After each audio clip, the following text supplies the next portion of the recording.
Alors, je vais vous expliquer comment utiliser ce tableur. Donc là en dessous, voilà, vous avez les anciens comptes que j'ai faits jusqu'en novembre 2021. Donc pour ce mois de mai 2022, eh bien là figurent les noms des propriétaires. Donc le dernier relevé de compte était à 466 et 320. Donc là maintenant, il va falloir donner le nouveau numéro de compte. Alors, donc là, ici, il faut remplacer le premier par 466 et là mettre le nouveau.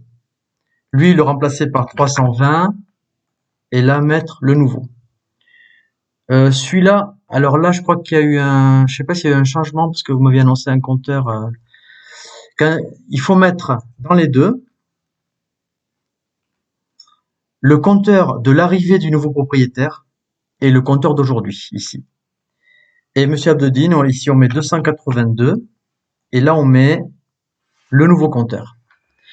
Bon, ensuite, ici, il faudra, suivant la facture, mettre le prix du mètre cube ici. Voilà.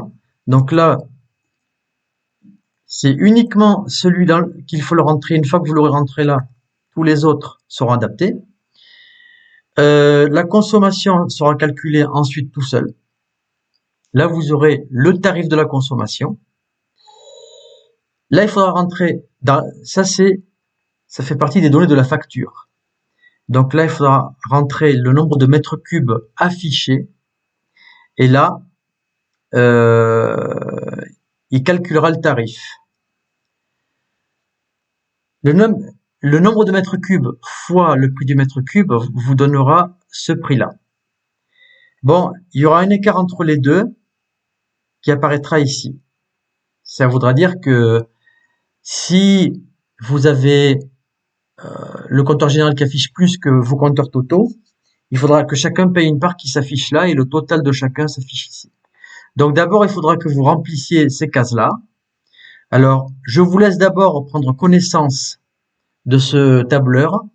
Et si vous avez des difficultés, eh bien voilà, je suis à votre disposition. Très bien.